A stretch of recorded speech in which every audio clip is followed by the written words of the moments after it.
Hey you guys, it's Rachel here with Senza Tempo Cane Corso. I am here with a couple dogs, not a lot. I wanted to introduce you guys to my surprise, which I had told you guys about. This is my surprise. Hey, she doesn't have a name yet. Well, they named her, but she doesn't listen to it. So I got her from the same breeder that I got Tia and Tamara from. I had seen this female whenever I was over there, and I liked her, but I was already purchasing 2 puppies at the time, and it just financially didn't make sense. And come here now. And so anyway, she worked with me, and I was able to make it work. I called her basically about this female because I couldn't get her out of my head, and she basically allowed me to make it happen. So really excited. She is she's 6 months old, working on 7 months. Come here, good girl. She didn't know her name yet, but she listens really well. Come here, come. What's a good girl?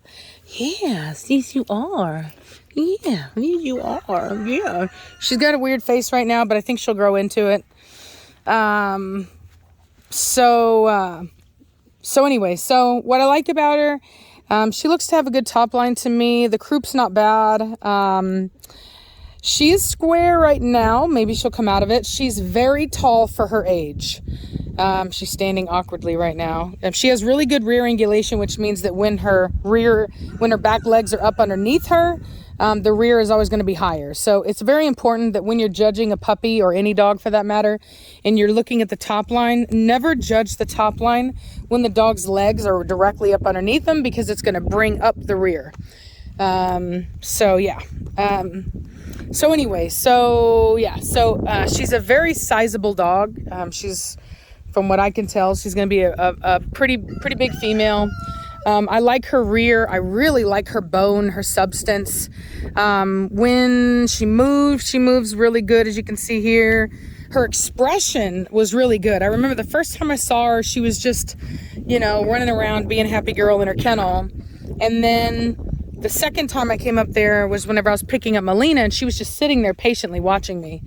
And there was just something about her gaze, and her just look, and I was just like, man. And the breeder had told me that she was a really nice female. It was a female she had kept back.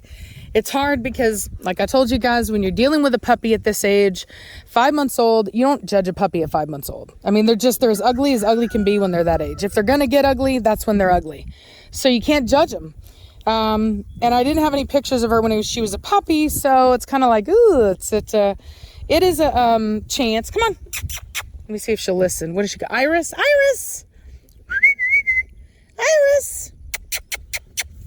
Good girl. Yes. What a good girl you are. You're so sweet. Yes. So she does a little bit of submissive ping sometimes. Just a little bit.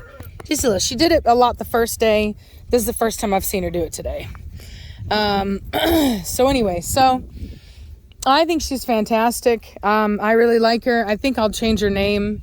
I'm the one, I like to change names when dogs come to new environments. I feel like it gives them a fresh start. So long as it's not an older dog that really knows her name, you know what I mean? She's a puppy. We've been calling her name like Iris. Yeah, see? Iris. Yeah, it's not, I don't really think she knows it. Brooke. See what I'm saying? So, and you see that expression? Look, she does have, if you give her, oh, nope, there it is. But overall, I mean, I absolutely love, I just love her. I think she's fantastic. I really like her a lot. So anyway, other than this, I'm not going to be purchasing any more dogs. When you're a breeder, you do have to get your brood stock. Come on. Hey, where you going? Come here. Where you going? And so you're going to have to have, come on. Come here. Good girl. Yes. It's that follow through I was talking about. Really important to do your follow through. Even I'm having to Even I'm having to remind myself of that. So anyway, let me get away from this breeze. Try to, at least. All right. Tuck myself away. Okay. Sweet baby. Good girl. Good girl. So anyway, so I kind of did this thing where I realized that I had gotten rid of a lot of females and I purchased a lot of males, and I realized that I needed more females. So I went ahead and I purchased some females. All 3 of these females are from different female bloodlines, but they do all come off of the same male, which is Natuno, which I'm totally fine with, because I have enough genetic diversity with other males to work with that. You know what I mean? So I can spread it out. I'm not worried about it. No different than me having a bunch of preacher stuff or a bunch of Batista stuff, since you can do that when you have more dogs, you know what I mean?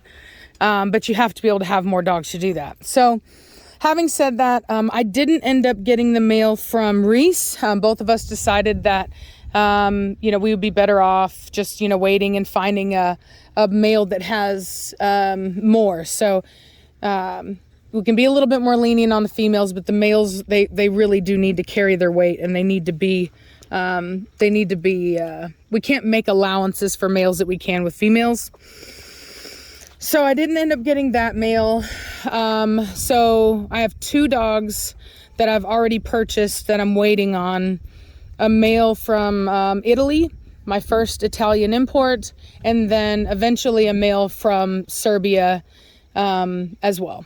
So that'll be it. That'll be all of the dogs that I will be purchasing. I do have first pick male out of Melina's breeding, if that breeding takes. So anyway, so that's it. Then, like I said, I'm gonna move and set up my kennels, and then I'll just work with what I have. You know what I mean? And I told Reese, I was like, we're just gonna have been looking at houses with nice porches, and I was like, we're just gonna sit on the porch with a glass of wine, and we'll have one of the kiddos bring one of the dogs out and stack them up, and we'll just sit and talk about the dogs and really plan out our breedings for the year with what we have, the genetic diversity that we have. But I feel really fortunate. I have a good group of dogs right now. Everybody is, for the most part, as far as my adults are concerned, all my adults are health tested. Everybody's temperaments are good. I've finally gotten through that. Got some females that we can breed with Preacher finally, because y'all know that I was having a hard time with that. I kept having females that just wouldn't work out, whether the health testing didn't work out or the temperaments weren't right. So, it's hard to get good dogs that are actually worthy of breeding. A lot of people will breed dogs just because they bought them, whereas I've been really careful about only breeding the best that I can find. So that means that, not everybody makes the cut. But I feel really good about these dogs.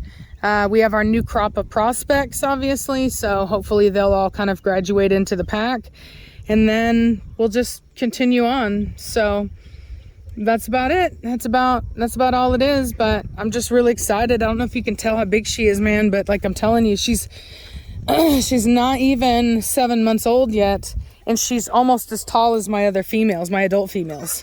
I mean, it's ridiculous. She's, quite large. So, and not to say that size is everything. Like I said, I told you about the traits that I like about her. But when you can get a sizable female that also is built really well and moves really well like that, it has fantastic bloodlines, there's really no reason not to. And I got really lucky. So I'm really glad about that. So anyway, yeah, hope you guys are having a good day. Savannah and I are fixing to go out to dinner. It was her birthday yesterday. She got her first driving lesson yesterday, which was cool. I actually have some video of that I'll place at the end of this video.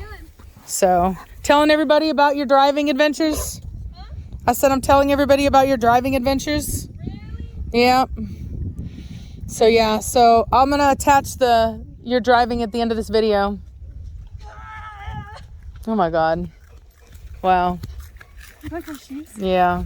It matches my shirt. In classic Savannah fashion. So I got her, yeah, nobody cares. I got her that. It's nice, isn't it? Yeah. Mom got one that says. And I wasn't being mean. Like her undershirt is like, it's dirty and gross. Yeah, but mom's it's like a Care Bear shirt. Sweatshirt says something like. Yeah, I got a sweatshirt too. A Disney one. Yeah, it's a Disney one. It's like a princess one, which like normally I would never do, but whatever. Mom's like, I'm so tough, I can't be a princess. Yeah. And then she's like, I'm a princess. I'm a pretty princess. Pretty princess. What happened to Blondie? Who knows? Yeah, I love Blondie. I'm here with you guys.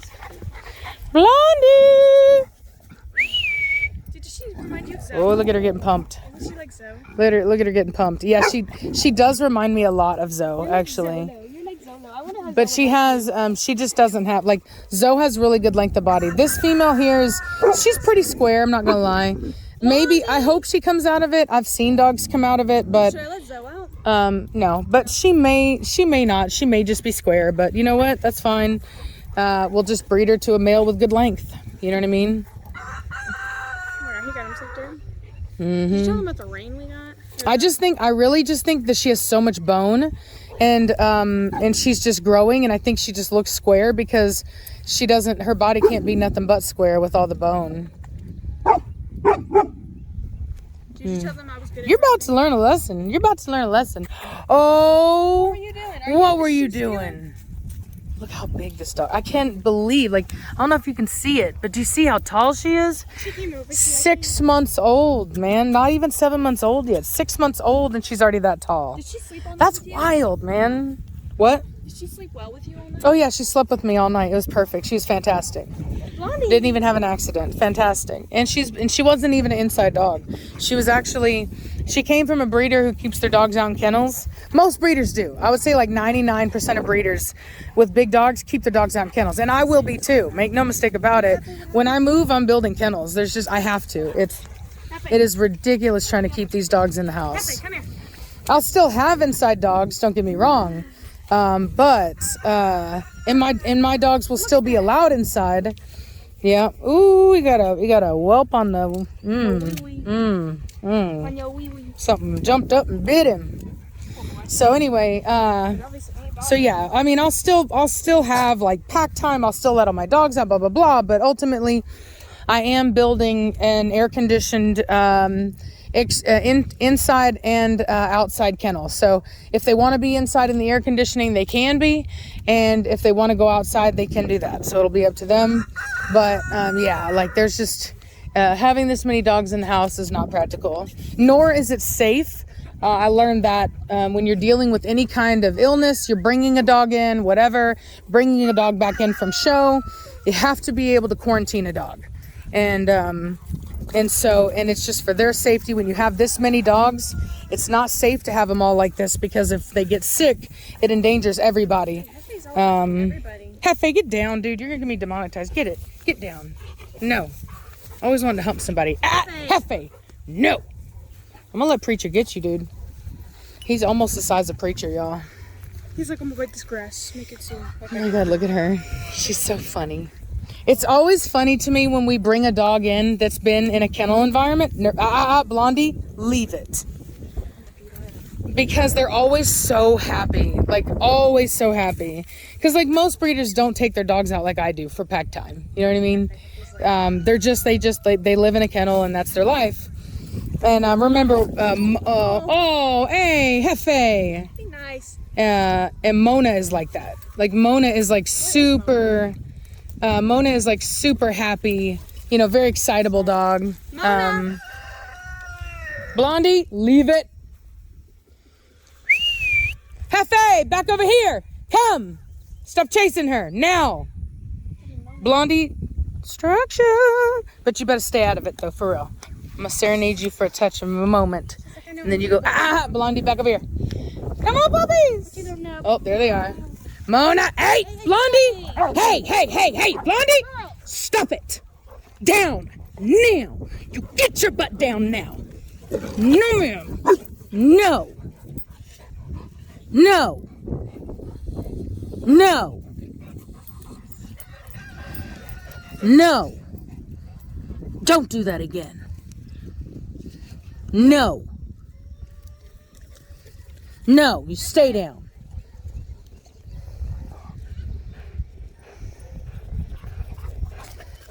Shh, put your butt down now. Put your head down now. Mind your business. Yeah, you did.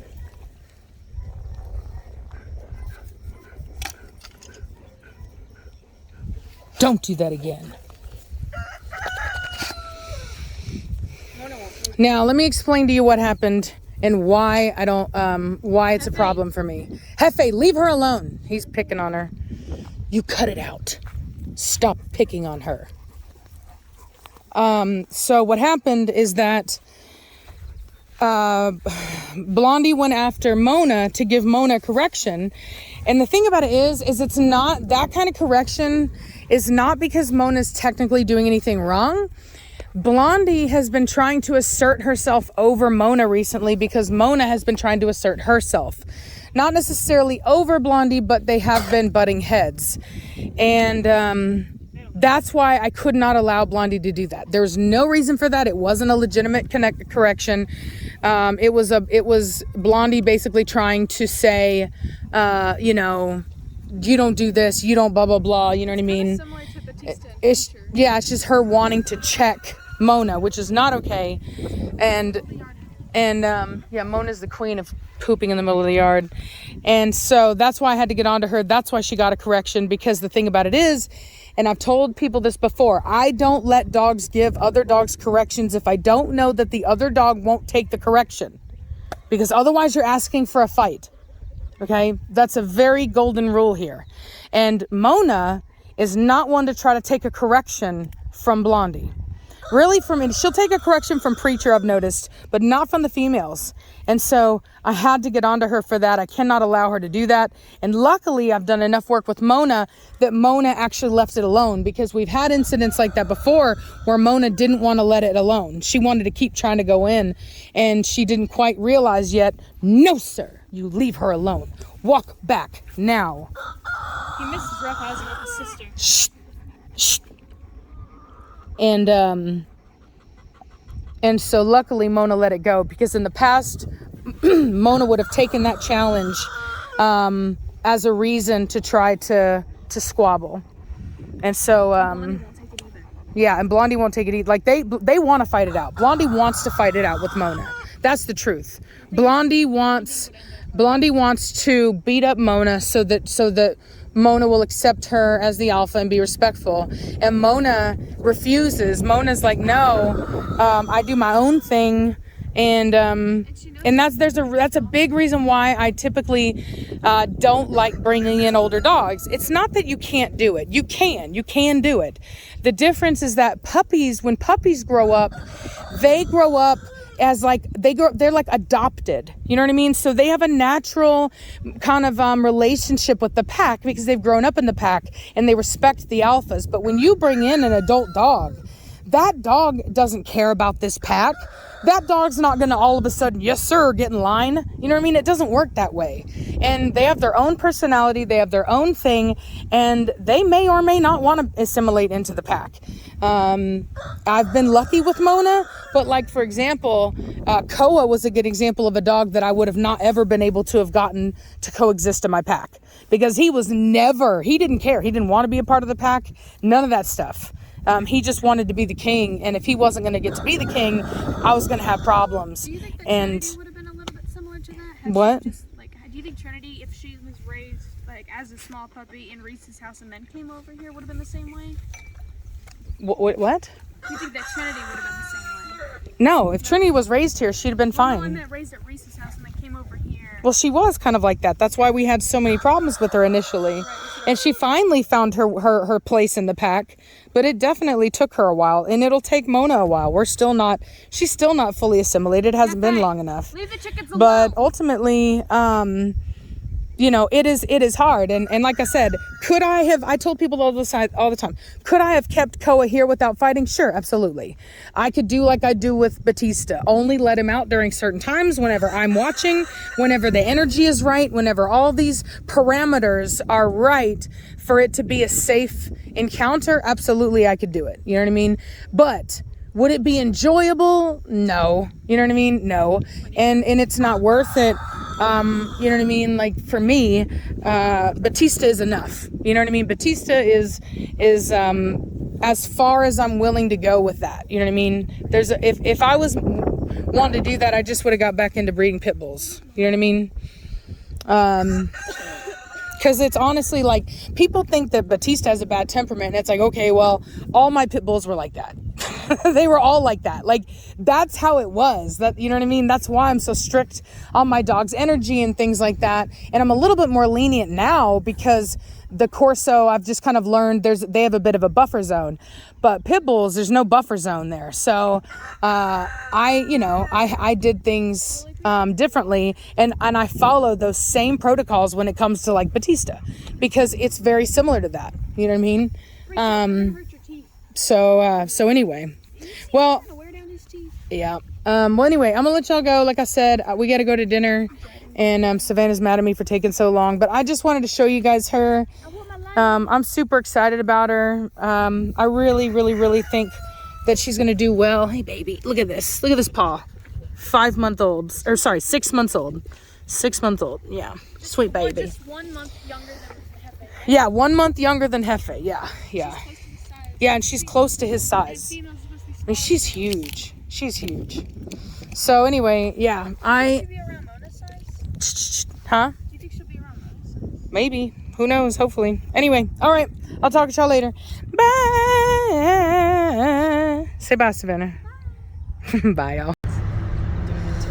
Hey, you guys. It's Rachel here with Senza Tempo Cane Corso. And, it's Savannah's birthday, and she's getting her first driving lesson. Yo, I did it. Yeah. Did you see that? Yeah, I did. I saw you did a good turn. She's taken to it easily. She's a chip off the old block. She's already moving at a pretty good clip. So. Gotta be careful. Mm-hmm. Okay. Mentally, you have to like. So there's your stop sign. Oh, nope, you're too far away. You just stopped like a granny. You gotta be right up there with it. Earlier, I didn't stop. I know you didn't stop at all. Yep. Okay, try to be a little bit more gentle. Go up one more time. Try it again. All right. There you go. Nice, soft, gentle. Stop.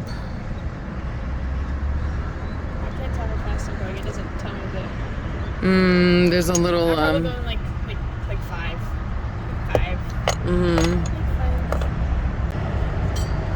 Oh, let me see. There you go. Now pay attention to where the stop sign is. Okay.